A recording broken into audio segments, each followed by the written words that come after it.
right, it's official.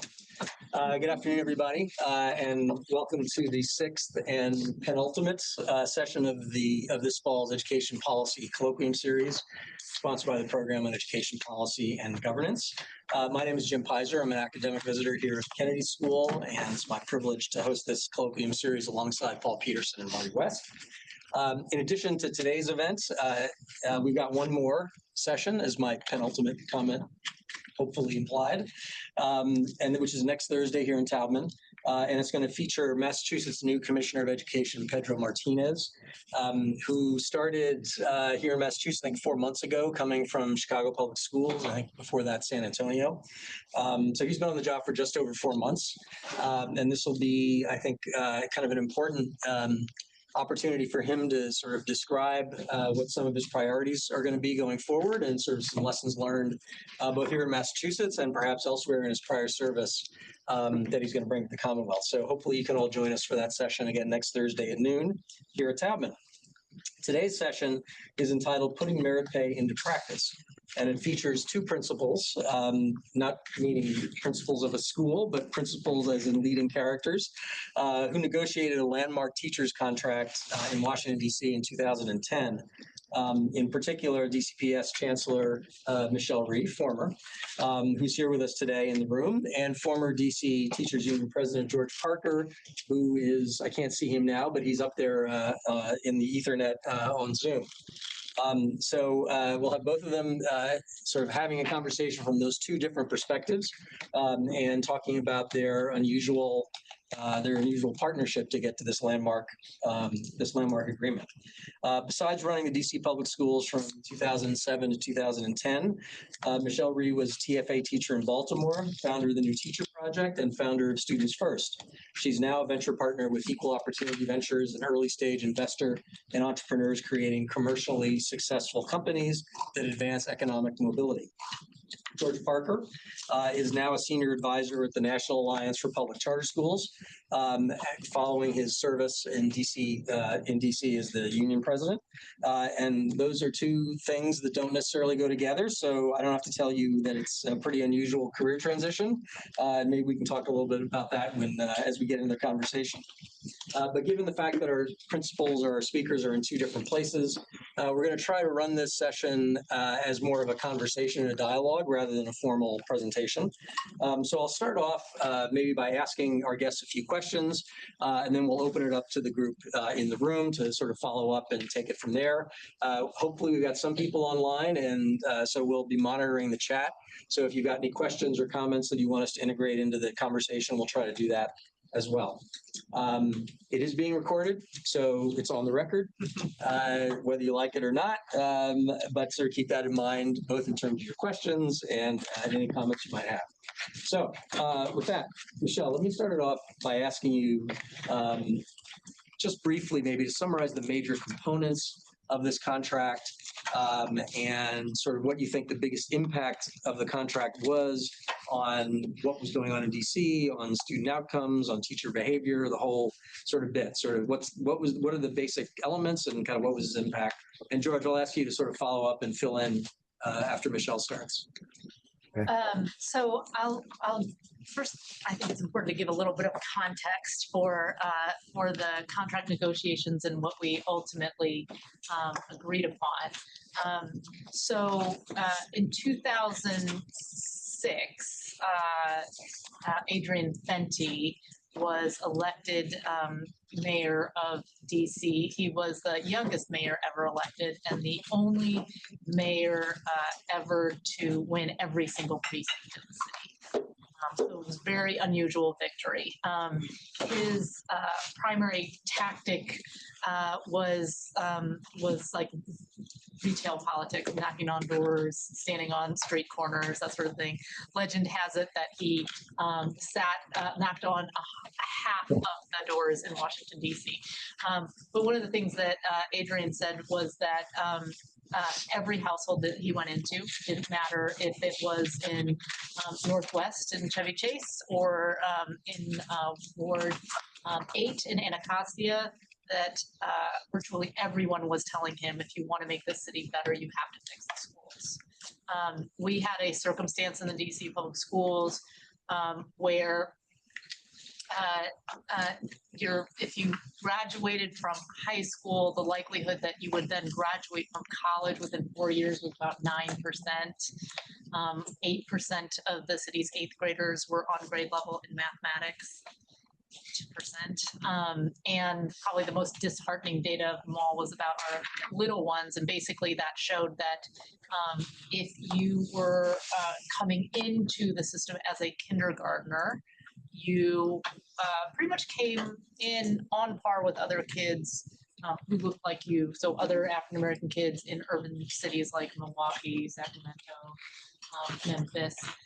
But the longer you stayed in the system, the worse off you were, such that by the time you got to the third grade, you were far behind your urban counterparts. We were the only district in the country that was on high risk status with the US Department of Education. And while all of this was happening, 98% of our teachers were being rated as doing an excellent job. So imagine having a dynamic where the workforce is being told, almost virtually every single one of them, like, you are doing great work, and yet what we were producing for kids was 8% success. So that was the sort of starting point that we were entering into in this contract negotiation. I will also sort of say that very early on, probably in George and my first or second conversation that we ever had, George said to me, "I've heard all about you. I know the kinds of things that you want to do, and I want to just let you know that it's going to cost you." He said, "We are currently the lowest paid teachers in the entire DMV region. And I think we should be the highest paid teachers, because I think that being a teacher in DC public schools is the most difficult job." And I don't know if it was to his surprise or not, but I was like, I 100% agree. So we had very aligned goals there, in that we wanted to take our teachers from being the worst paid to the best paid, not just in the region, but hopefully in the nation as well. So then we set about the hard work of actually negotiating a contract that would allow us to do this. I'll give some color to it, and then we have lots of stories along the way of how we got to this contract, what we both needed to do on each side to make it happen. But essentially, what we put in place was what we dubbed at the time the grand bargain. And so what we did was we set up a system where teachers could choose to enter into the green track or to remain on the red track. Probably not the best use of the colors now that we think about it, purple and pink or something like that. But on the green track, essentially people gave up their seniority and tenure rights, and in exchange were put on a pay system that would essentially allow them to almost double, in some cases, the amount of money that they were making, such that if they were in a if they were a highly effective teacher in a high poverty school in a high need subject area, right, they could be making almost six figures within their first 3 years, et cetera. And then if you were sort of on the red track, it kind of remained sort of, the more typical system.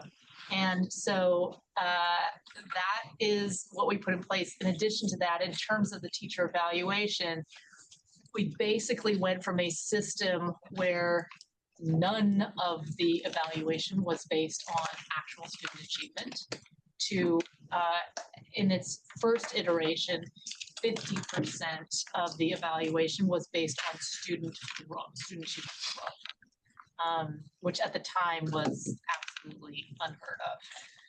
So those are kind of the basic broad brushstrokes. George, did I leave anything out? Probably set the stage also. We had just gone under mayoral control.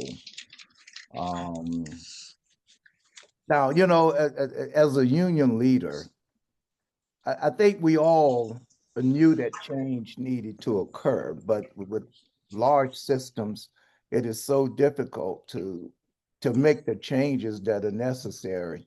I think what you did, Michelle, as I think back over this, of course, after 15 years, you have a different perspective of it than when you were in the moment. I looked at it as initially as a lot of conflict. This lady's getting ready to bring some conflict in, and we got to fight the conflict. And I think I had also been prepared for Michelle to come by others in the union business from other states and, of course, from the AFT. And it wasn't very good in terms of this lady is coming in to break the union and et cetera. And Michelle did come in with with a bang. And but I think at some point, no one that I knew in DC was proud of where we were at that time. And you were right, Michelle, we were at the bottom. The question for us was, how do we get elsewhere? As I look back at it, I think, Michelle, you were a catalyst that we needed at that point because we all needed to be shaken and awakened. From the union to just the board to everybody else. Uh, we all knew we needed to change, but boy, what would be the impetus to create change? Not saying that all of your change was perfect, but you came We'll in get to that later. Yeah. but you came in with the kind of bang that we needed at that point to change the trajectory of where we were thinking. And I appreciate that today more than I appreciated in 2007. I can tell you that. And as I look back now and see the impact of what the agreement had on the students in DC public schools, I feel that we did a pretty good job. This contract to date, still 80% of the language we did 15 years ago has still lived through today, which meant that neither the superintendent or the chancellor nor the union want to change it. So then the key is that we can get everybody to implement it the way it should be implemented. DC students can really move forward. But I think you were a catalyst for change. The change was rapid. As a union president, I had a lot of growing to do to be able to manage that. And but I think that we did something that was good. I think that some of the great things about it, and I'm going to start with compensation because when I said it would cost you, DC was number 6 in the area. We were the last in the DC, Virginia, Maryland area in terms of pay, and DC teachers had a tough job. And one of the beauties of this agreement is that the compensation didn't become an issue. Michelle was actually the first school leader where money wasn't the stumbling block. Every other contract that I'd never negotiated, we dealt with all the other issues before we put money on the table because we knew money was going to be the problem. With Michelle, it was opposite. I was actually shocked when I told you it's going to cost you that you didn't even blink. And in the end, you actually bought the money, and this is what we needed. But I think along with that, you bought an attitude that I resisted at first, but it was an attitude of change that we needed at that time. Uh, and I think that 15 years later, it turns out to be pretty positive. But I tell you, it was a struggle to move to the change of accepting some of the things that we had to do to make student growth possible in DC public schools. Without a doubt, it's not easy. It wasn't an easy process, especially George, as a maybe, union leader. yeah, well, so I'm glad you ended on that note because I think, and I don't want to caricature union leaders, but I think most of them would have had that initial reaction the same that you did, but never actually gotten over it. How did you get over it? And this is obviously, some of this has to do with the sort of relationship you developed with Michelle, and I'd love to get her take on this too. But were there sort of specific points along the way where there was an inflection that led to, well, we're not just going to be shouting at each other across the table, we're actually going to be working together to come to agreement? Hmm. there was an inflection point for me. Now there were things that were surrounding the negotiations that were different for me. Number one, prior to going to mayoral control, we had a regular school board. And as a union leader, I knew how to play the politics, right? I think we had either 9 or 11, I can't remember now, but I do know that we made sure we can control the majority of them. So normally when I would negotiate agreements, there would always be somebody on the school board that we had supported financially, that when the chancellor or the superintendent brought stuff to the table that I didn't like, I just called my school board member and say, look, they're talking crazy about this. They want to do seniority, they want to do this. We're not for that. And we supported you, so put a stop to it. And usually the next time I come back to the table, all of a sudden it's gone. Well, when we went to mayoral control, from a negotiating standpoint, I didn't have that anymore. There was only one person, and that was Adrian Fenty, that had all of the power, and he delegated it to Michelle. So I had to negotiate totally differently, and he was a 100% supporter of Michelle. But one of the positives of that is that I had to find a way to step outside of that union bubble, because there's this union bubble that we all have to think the same, act the same, and as always, that if you got to be at war with the administration or the superintendent, otherwise you have sold teachers out.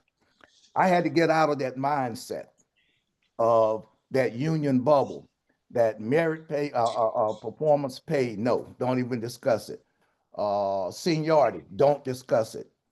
Teacher transfers, don't discuss it. Keep it as it is. I had to step outside that bubble. And I'll tell you what brought me to the point. I was out at a school one day during career day, and I was talking with the third grade class. And of course, I was telling them what I did as a union president. And I said, I make sure that your teachers have the kind of resources and supplies that they need in order to give you a quality education. I make sure that teachers' rights are protected, and I make sure that you have the best teachers. So when I finished my discussion with the kids, this little girl, and kids just give you innocent love, right? This little girl just ran up to me and just hugged me. It kind of threw me off guard as a third grade girl, a little girl. And I said, well, baby, why did you hug me? She said, because you said you care about us and that you make sure we have the best teachers. And that just bothered me because I grew up poor and I saw that little girl in the same eyes that saw me. Education was my only way out of poverty, right? And this was at a school that was high poverty. And that little girl, there was something about her innocence that when I was driving back to the office, I had what Oprah Winfrey calls this aha moment. And it said, and that aha moment was me talking to myself saying, you know what? You lied to that little girl. You really don't care whether she has the best teacher or not because you just spent $10,000 on an arbitration to try to get a bad teacher that you wouldn't let get near your grandkids to teach. Yet you spend $10,000 to put that teacher back in the classroom with somebody else's kids. So you lied to that little girl, and that little girl was you when you were growing up in poverty, and the only way out is an education. And you're standing up there lying to her, telling her you make sure she has the best teachers when you're spending $10,000 to put a bad teacher in there. I had that moment and I had to decide, okay, your value system is that you got to do something about that little girl and other students having great teachers. Your union bubble is don't touch it. And so that was a struggle that I had as a union leader, how much to stay inside the union bubble and just follow tradition and how much to step outside because Michelle was asking for all kind of stuff. Some of it was, well, I mean, stuff that was different and new that was difficult for a union to accept. I had union leaders when we dealt with the pay for performance. I'm telling you, I had union leaders calling me every night. I think they had a campaign to have different union leaders call me every night to tell me what the hell are you doing that when you're talking about performance pay, because that was some unions didn't want. What are you doing talking about seniority? And so it was a struggle, but I got to the point where I began to step outside that union bubble. And once I stepped outside the union bubble, I began to make decisions based on what's in the best interest of teachers and students, and not just teachers. And so I think, but it was challenging. It was a very challenging, and probably led to my not getting elected the next time around. But there were a lot of changes. However, as I look back today, I do it the same. Well, I wouldn't do it exactly the same way, but I would want the same result. Well, that's a very powerful testimony. Thank you for sharing that. Michelle, I wonder from your side of the table whether there was not necessarily a moment, but there was some things that happened that led you to believe that agreement actually was possible. Besides George's own sort of shifting position or perspective, but were there some things on your side of the table that made getting to this agreement, getting to yes possible? So what's interesting is when this contract took a very long time to negotiate, years, and it was a hot topic nationally. People were like, oh, they're fighting. And so people always thought that George and I were like sort of arch enemies, that we were going at it, et cetera. But that actually wasn't the case. We started off our relationship together, as we sort of pointed out, like very aligned on wanting to make DC's teachers the highest paid teachers in the nation. We put some effort on our side into building trust with George and the union. When we first came in, one of the things that George was lamenting about was the fact that teachers were required to do all kinds of documentation and paperwork, but they actually didn't have working computers. And so we made this commitment of like, okay, we're going to get every teacher a laptop, and we're going to have 4 student computers in every classroom in the district. And we said we were going to do it by, I think it was October 30th. This is one of the really positive things about mayoral control. At that time, the mayor got the city's CTO, all of the facilities people working on this thing. And it was no mean feat, because they were going into schools that were so decrepit and so old that they only had 2-pronged electrical outlets, right? So they didn't even have the 3-pronged outlets that would support these desktops, and so they had to rewire all of the buildings. I mean, it was unbelievable. We did that. George was like, at the beginning of every school year, our teachers have to spend money out of their own pocket to buy school supplies, because you all can't seem to get the school supplies out to schools. And so we gave every teacher like a gift card to go and buy supplies, et cetera. So we had to do some of that on the front end. But I will say that really I had the easier part of this. George really had to do the heavy lifting, because he had to take an institution that was just like so set in its ways, and the expectations were so clear.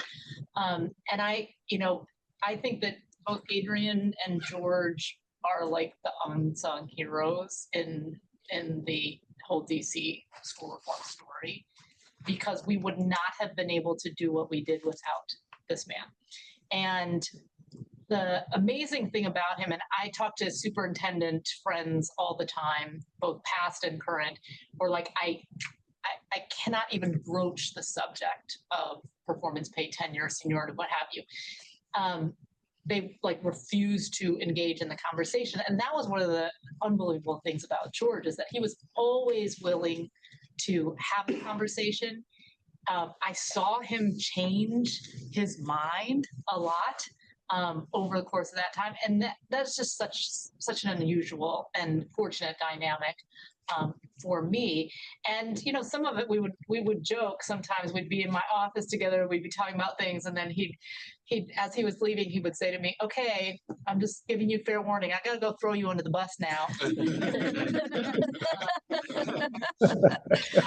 You out there there acting crazy and, saying these things on the news. And so now I got to go, but, he would give me fair warning and I'd say, great, fair enough. And so we had to work together. It's not like we agreed on everything from the get-go. They were really sort of tough and long conversations that we had to have to get to the point. But just the fact that I knew that he really did have the best interests of children at the core, and that it was my job to sort of convince him that these policies that we wanted to change, because they were so significant, really at the end of the day were going to benefit kids.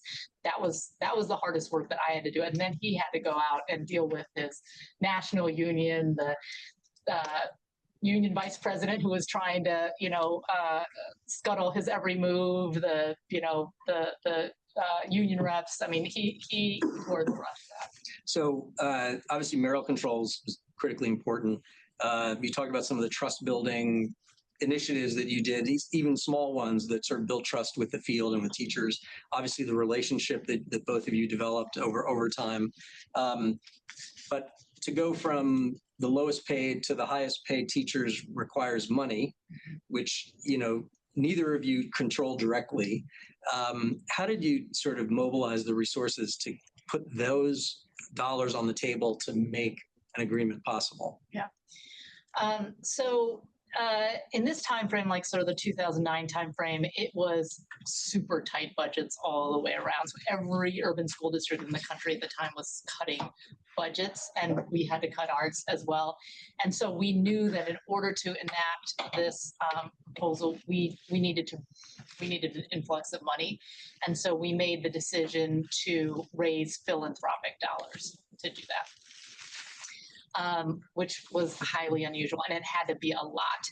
And so we basically laid out a plan where we needed external dollars for about 5 years to sort of bridge from the old compensation and evaluation plan to the new one. What is interesting, because a lot of people ask this question about, well, this is not possible for like a cash-strapped or resource-strapped district. We actually made that transition much sooner than the 5 years we had anticipated, because of some of the reforms that we put in place. I would say that, like, from my vantage point, it was, again, somewhat easy, right? Because I was out there raising money, and basically what philanthropists were saying to me was, we would be willing to put this kind of money up for a contract that is like breaking new ground for the country. So not just a better contract than what you have currently in DC, but this has to be the benchmark for the rest of the nation. And so I was able to, every time George would be like, be reasonable, Michelle, like, we're doing this right now, like, this is a big leap. I'd be like, sorry, but Chicago already does that, or New York already does that. And if we want this money, we got to go further, right? So again, it sort of facilitated it on my end. George has a story he can tell you that it was not as easy on his end, because the idea that philanthropic dollars were going to be used to put towards teacher salaries was like not something that people were super excited about. I'll let you talk a little bit about that, George.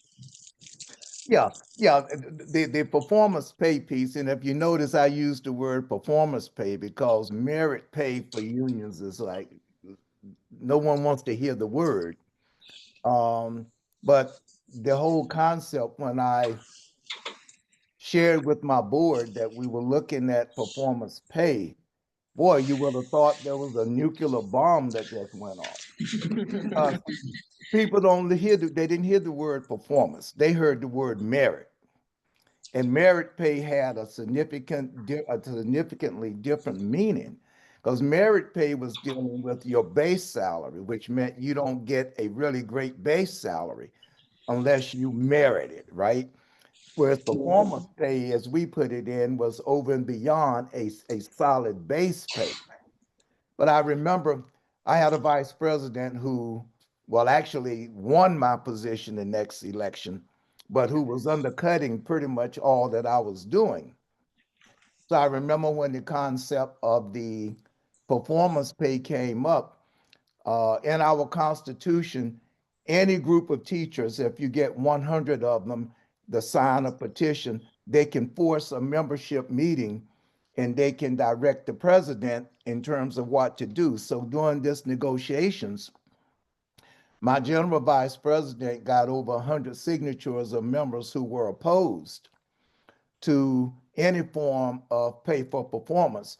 And I was forced to have a meeting, and in that meeting, the motion was put on the floor for the members to direct me not to engage in any form of performance pay with the District of Columbia and with the Chancellor. So we started debate, and this is what I mean by the union bubble. So my discussion when I talked to the members, I said, listen, let me ask you, and this time, this was by this point when we had talked to the executive board and to the members, it was clear that the Walton Foundation was going to put up money for this particular piece. Well, of course, Waltons are not union favorable. So every union in the country don't hate the Waltons, right, in terms of this. So when I went and said, well, the Waltons, boy, you thought I threw a bomb in, because how can you accept money from the Waltons and they are anti-union? So I said to teachers, I said, this is common sense to me in terms of why this is important. So I said, how many of you shop at Walmart? There was about 500 teachers there. At least 450 raised their hands. I said, so what the general vice president is telling you to do is, it's okay for you to shop at Walmart and give your money to the Waltons, but it's not okay for them to give you money back. Is that what you're really saying? That no, don't take any money from them because they don't support unions, but continue to give them your money. This is them giving us money back. That motion failed on the floor because teachers stepped outside the union bubble. And that is, this makes sense to me. Why wouldn't we want more money? Why wouldn't I want them to give money? And so that was the kind of political pressure that I was under in every change that I was willing to try to make. So I had that internal struggle just to kind of move the union forward. And we got an 80% vote out of all the teachers who voted, 80% voted in favor of the agreement. But if I had to do it again, I think that I would educate the membership a little more in the terms of why all of these changes were important as opposed to just explaining to them, here are the changes. So that sort of triggers a whole lot of questions, but maybe one general one which sort of telescopes us up to the present time is a lot of this feels like, I don't want to say ancient history, but almost like a different parallel universe from where we are today. To your point, when this was put into place, it was seen as a national model, and there was a lot of philanthropy behind it to help make it a national model. And yet, I would not call it the national standard. And there have been some places that have adopted similar kinds of agreements, but it hasn't sort of taken the country by storm. And in some ways, I think on the union side, they're probably mostly still back where they were before this agreement. Maybe not in DC because they're living with, I think, some of the upside of it. But what's your sense for why this didn't catch fire? Maybe why philanthropy has sort of withdrawn in terms of its willingness to put big dollars on the table. I mean, they still have big dollars. It's not like the dollars went away, but they're moved on to other things. Sort of not with, and by the way, the other thing we haven't really talked about is DC performance, academic performance, not only improved sort of in the immediate aftermath of the contract, but it's continued to improve over time. I mean, in some ways, it's one of the great success stories of, urban public education in America. And yet, people aren't beating a path to your door to do the same thing in their communities. Why not?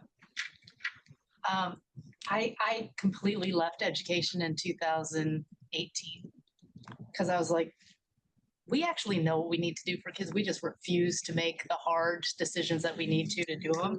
So I was like, I'm out. This is madness. I'm back in now, but I honestly think that it all comes down to the fact that Adrian lost his reelection bid. That meant I lost my job and George lost his reelection bid. Lesson learned, right? Right. So if you're a politician, uh, the vast majority of politicians in this country believe that the world is going to be a better place if they stay in office. And the reality is that it's very hard to stay in office if you are making these kinds of changes and not playing nice with the unions. I think that is what set Adrian Fenty aside. And not that Adrian is perfect, but you can't say anything bad about Adrian Fenty to me, because this man was steadfast and unshakable in his support of what we were doing.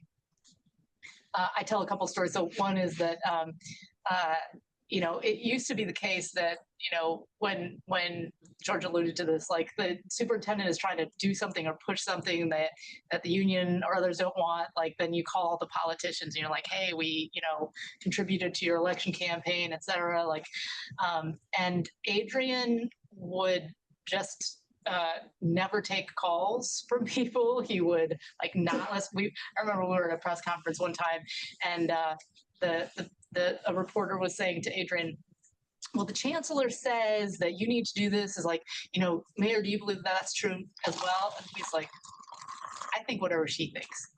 Like there was never any light between us. And this is the most important story. So a few weeks before the primary election for his reelection bid, we got all the data back from Impact, and we had identified about 300 teachers who were rated as ineffective, and therefore, based on what we had laid out, were going to be terminated. His reelection campaign staff was like, are you freaking kidding me? Like, weeks before a campaign, you cannot fire hundreds of public servants. No.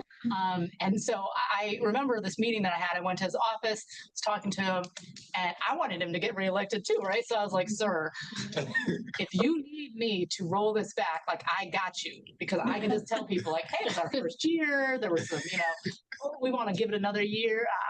We can do this. And he looked at me and he said, I have a question. He's like, if we move forward with this, will children in DC have better teachers? And I said, yes. He's like, then we got to do it. I said, because from day one, we never licked our finger and put it up in the wind and sort of read the political winds or tea leaves. Like, why would we start now? And I was just like, dang, like this man is like not real, right? And I think that part of the problem that our country has today is that we don't have enough politicians who are willing to risk their political careers and longevity for what they know is the good and right thing for kids or their constituents. George, anything to add to that?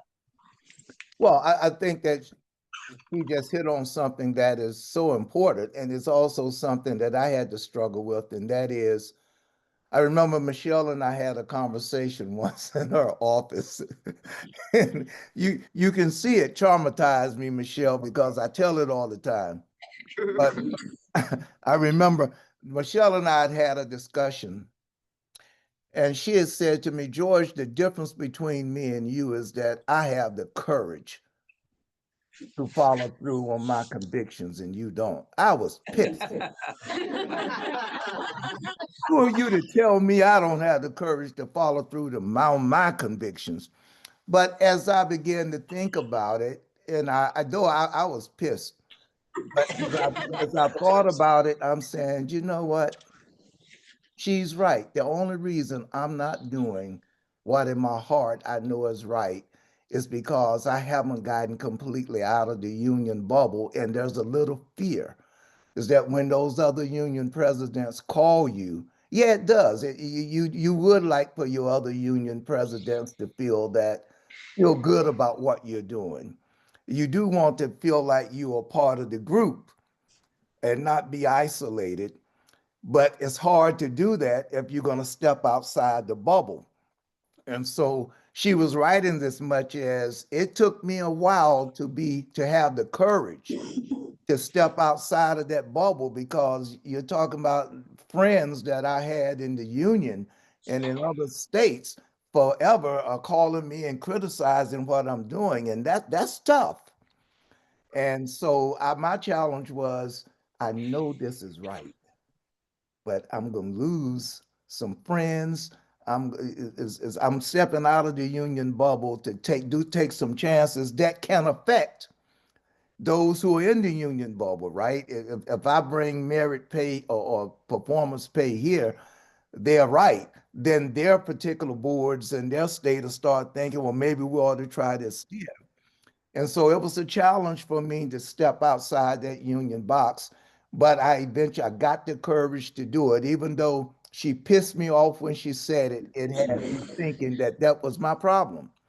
I didn't have the courage to step outside that union box and to take the arrows that were going to come my way.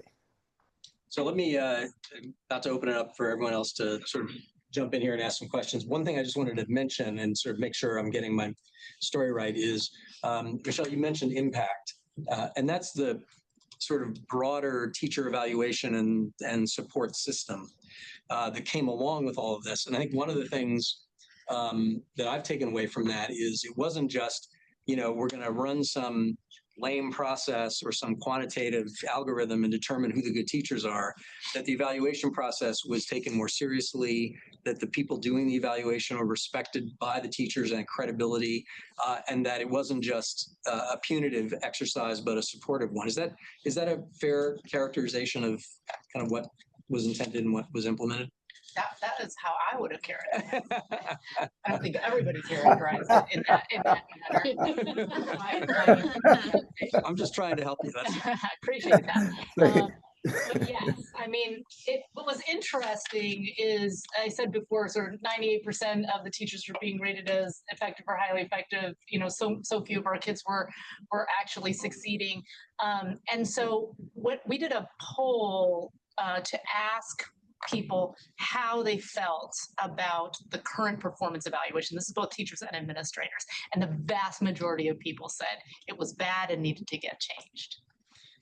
But then, so people are like, yes, change is like mayoral control. Yes, we need change. But then when you start implementing the change, then, people start getting a little skittish.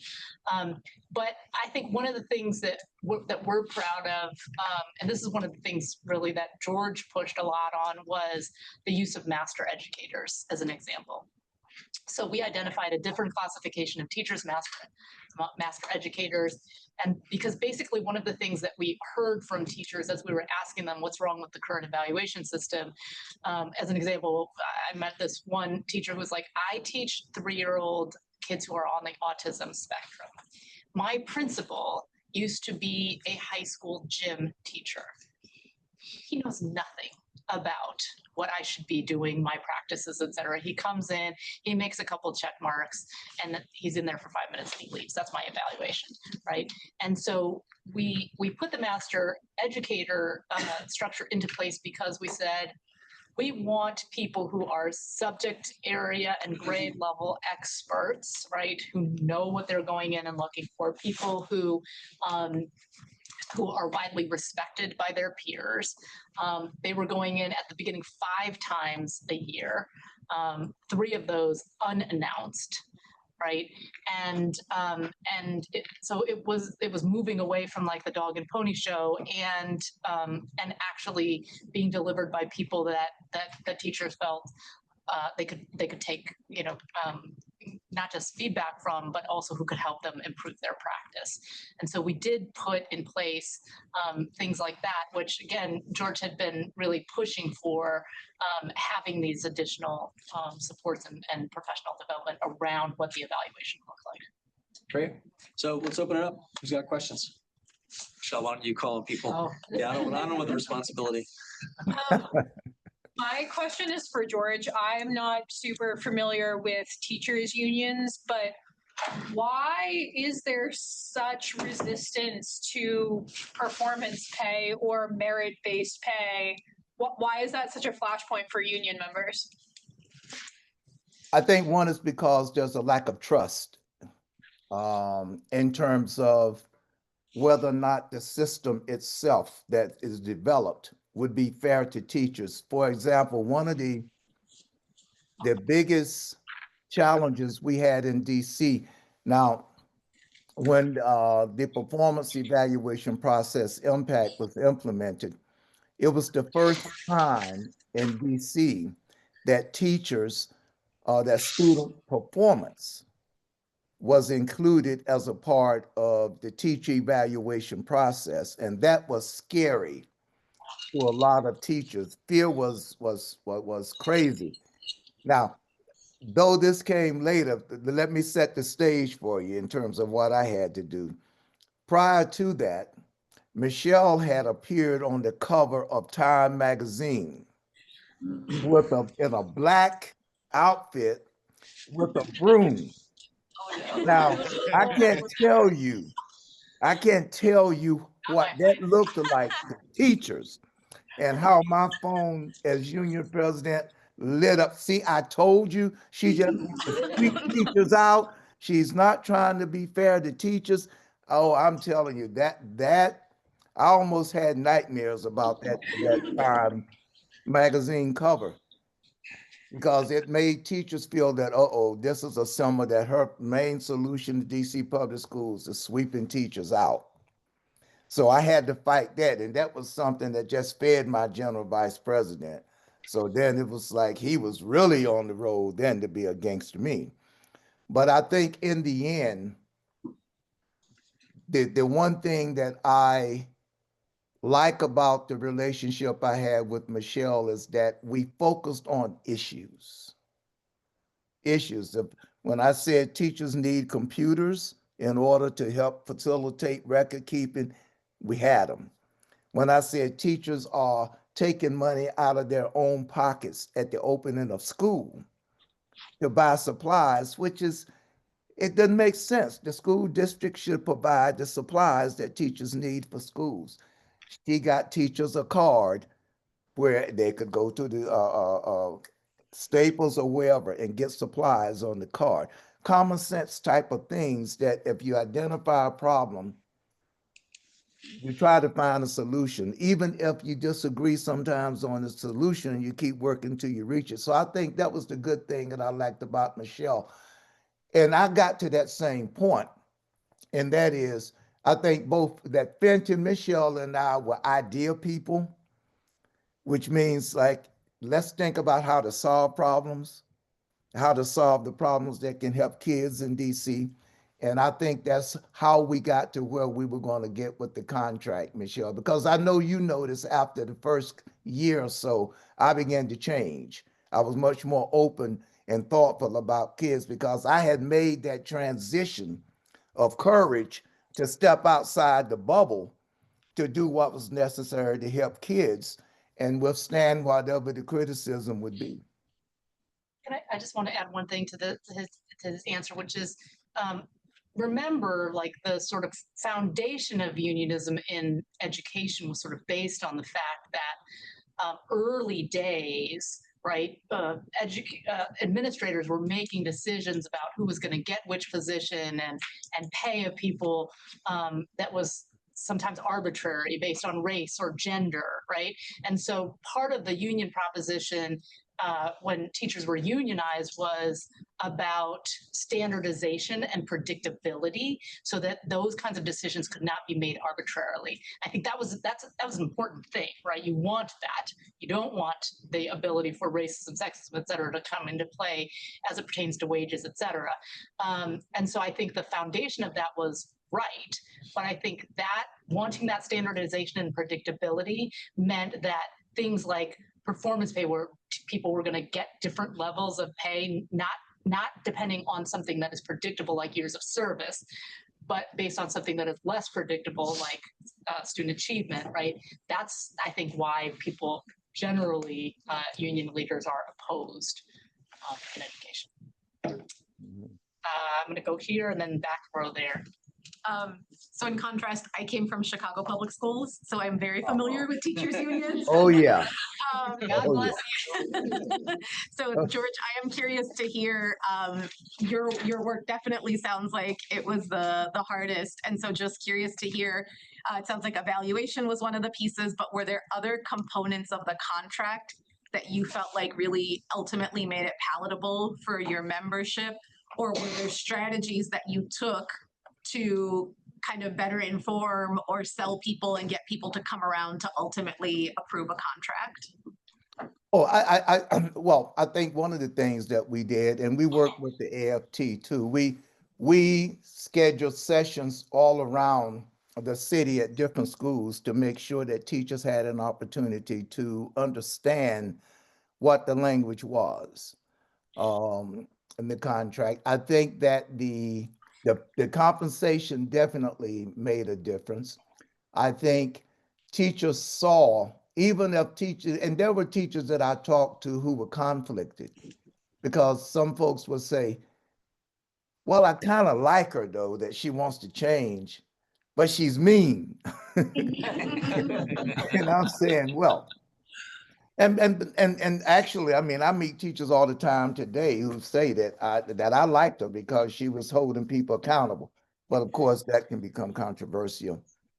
Um, I think that overall, from my perspective, moving my members to also think outside the bubble, I think that I didn't do enough of that. Um, Understanding my own struggle to get outside the bubble, I didn't really take that same struggle that I had and apply it to the fact that teachers are in a union bubble too. And if you want to move them to thinking outside the bubble, you got to do more. And I don't think I did enough. They accepted the changes because they voted on the contract, because there was enough good stuff in there that they were like, hey, we're going to take this contract. But I still don't think that I did enough to help them escape the union bubble of we're giving too much or that kind of thing. So that's one area that I feel was significant in how teachers viewed the contract, and also the struggle that was coming from others in the union who were in leadership who felt that I went too far, especially with seniority. And because seniority is the holy grail for unionisms, that whenever you got to let somebody go, whoever been there the longest gets to stay. That works in some cases, but with education, that can't be the only formula. How long you've been teaching doesn't impact your quality of teaching. For some, you would think that it should, but it doesn't. So at some point, and this is why I got a lot of flack, and that is, I believe student performance should be a part of evaluating teachers. That not what is your degree and how many years have you been teaching. I seriously felt that is not those are not the only two components upon which teachers should be evaluated. That student performance is the bottom line. That it doesn't matter that if you're teaching and kids aren't learning, something is wrong and you're not effective. So I think that your success with kids has to be a part of it. Now, I think that there should be multiple ways for teachers to demonstrate success with students other than just standardized test scores. But I do believe student performance should be included. And I said that to my board and other members. We didn't have an agreement on it, but I felt that is necessary. I mean, your performance has to play a part. Oh, just a quick factual question. Do either of you remember sort of what the percentage of teachers were who chose the green path in the year or two after the contract was signed? I don't remember off the top of my head what the initial was, but one of the things that was interesting to me, and I heard this, was that I think it skewed higher towards younger teachers. And someone was telling me the story about this woman who was a veteran teacher. She'd been teaching for about 15 years in her school, and she chose to stay on red. she heard all the rhetoric about like, oh, this is just a ploy to get rid of veteran expensive teachers, et cetera, right? So she chose to stay on red. She said that somebody else in her school who had the same seniority that she did went on green.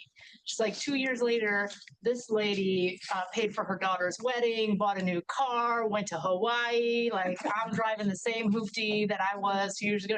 And so then at that point, like, decided. So I think it was like after 2 years or something like that, the vast majority of people were choosing.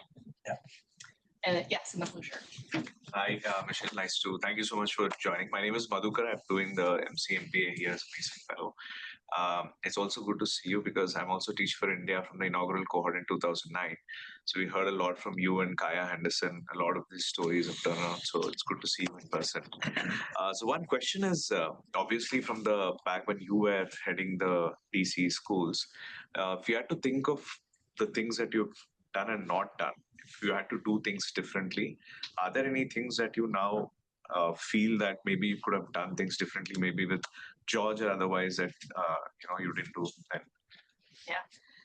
So let me say, I made a lot of mistakes, and probably one of the biggest ones was the fact that I had never been in politics before that job.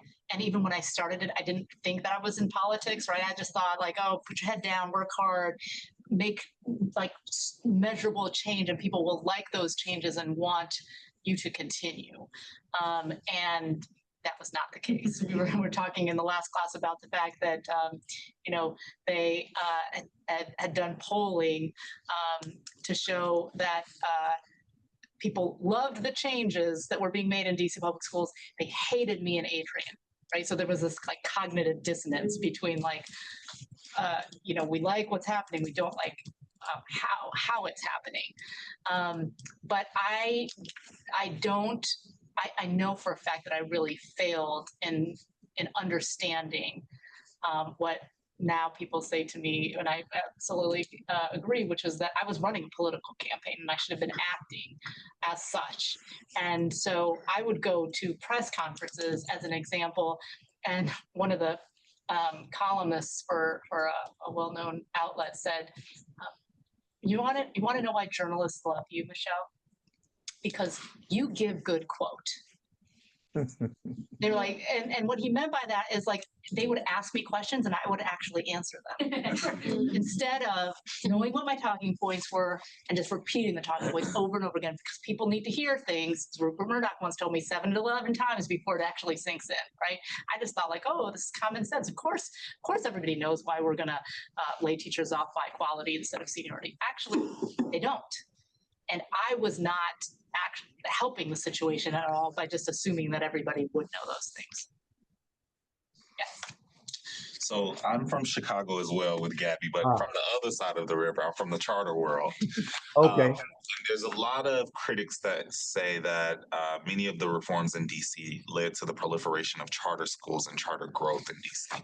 Could you all talk a little bit about like what that relationship was with the charter world, particularly with unionization and then the non-unions on the other side of the river?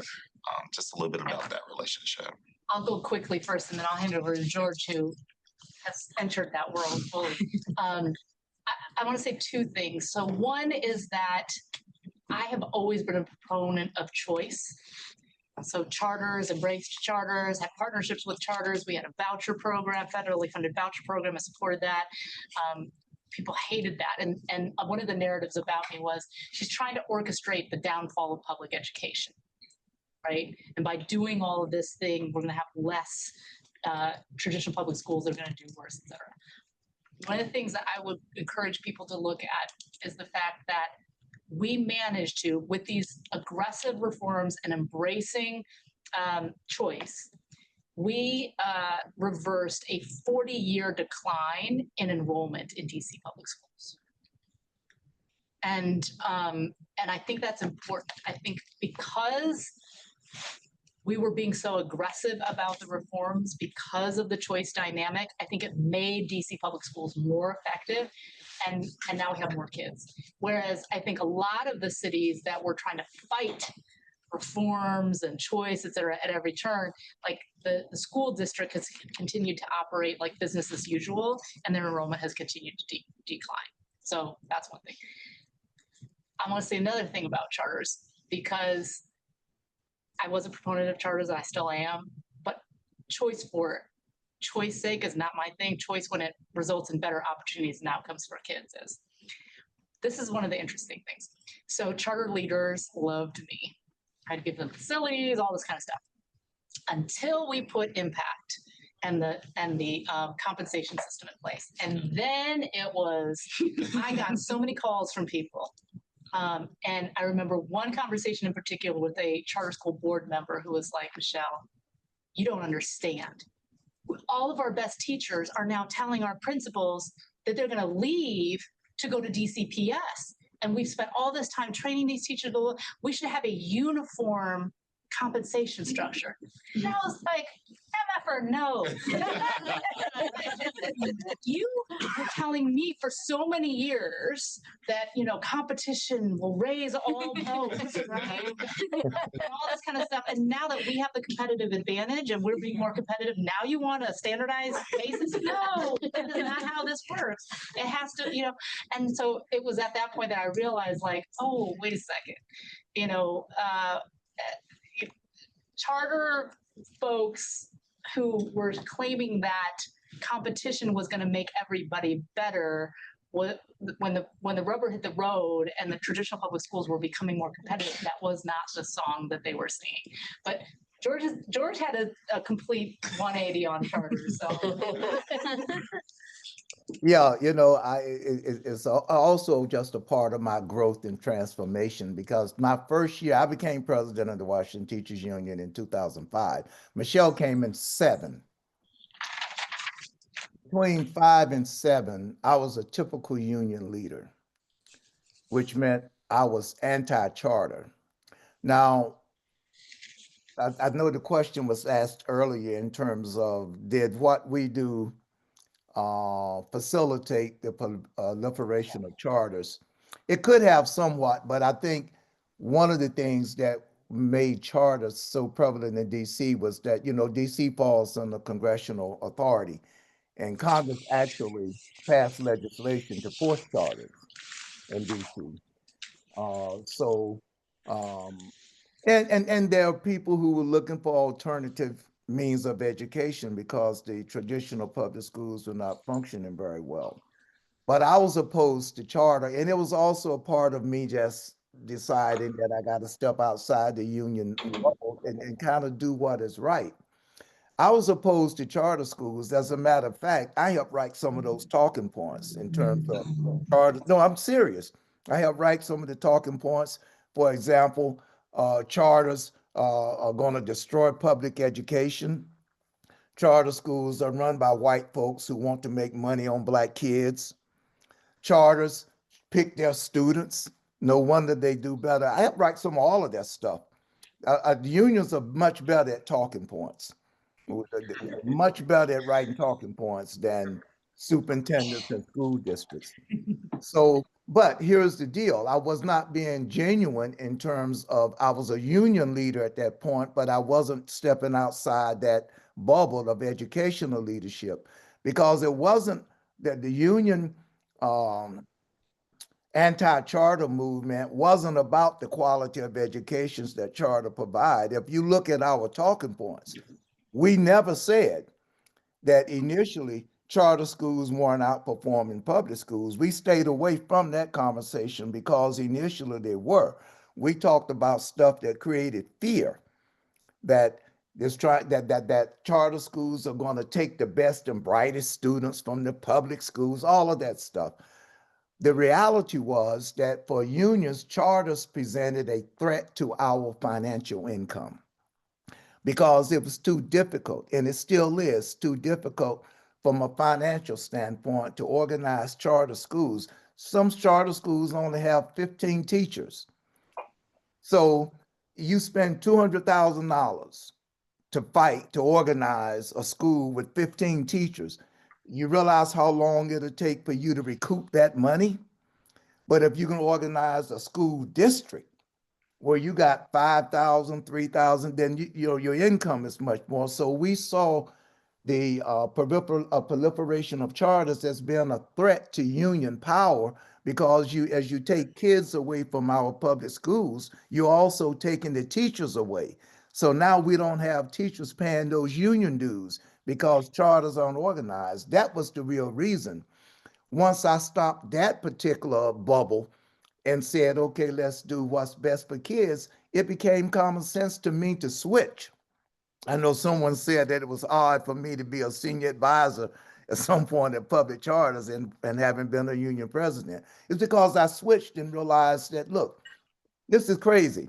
You are against charters, something that when I was growing up, I didn't have a choice. I had to go to the black school. I rode past the school that had white kids, right? And so then here I am as a union president saying, I'm going to deny choice. The same thing that was done to me as a black student in the 60s in North Carolina. I had no choice but to attend a black school. Now I'm saying here are other black parents or people of color who are in poverty who I'm saying, no, you can't have a choice. If your public school is failing, that's your problem because we don't want charters. I had to get outside that bubble. And I had folks who felt like I was a traitor to say, no, I support charters.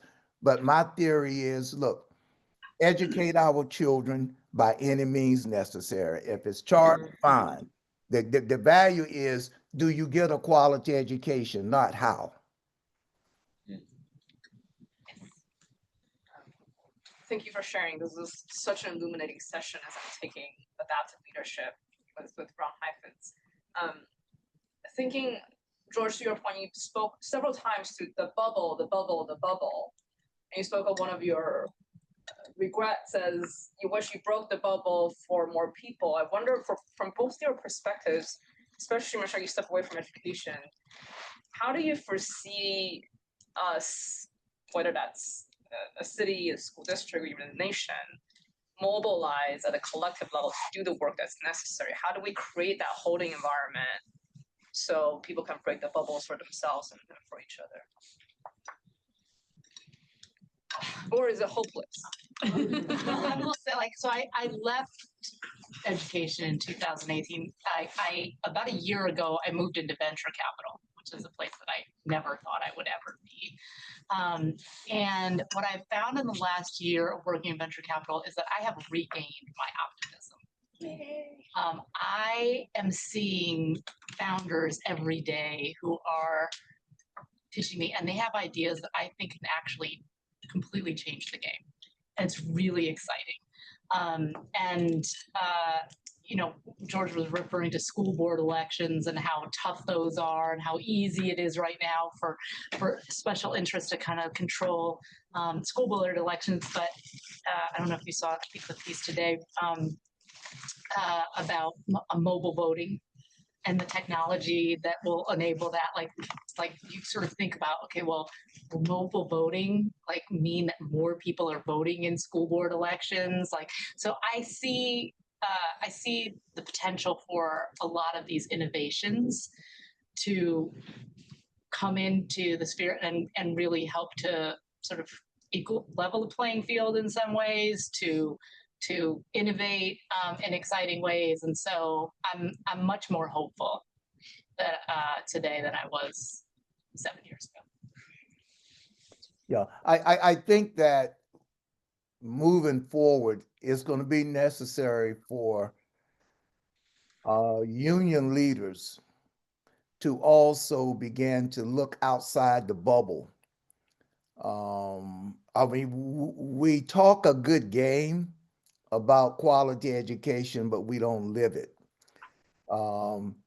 We have a tendency to stifle creativity. The problem with traditional school systems, as I call it, it's been my experience, which is another reason why I now support charters as also another avenue for public education.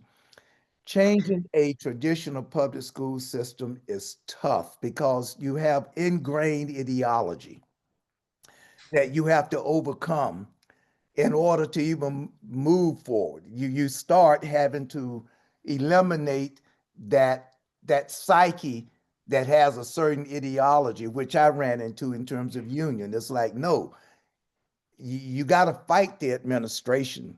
If you're working too close, you're selling out. It's this philosophy that union leaders got to step outside that bubble and look at how do we move students forward and yet be fair to teachers and make sure that teachers' rights are protected, they're paid well, but also get away from this philosophy that every teacher is a great teacher, because not every teacher is a great teacher. I had to get away from that. They say, no, you're in the wrong profession. There's some doctors in the wrong profession. There's some policemen in the wrong profession. There are some leaders, political leaders in the wrong profession.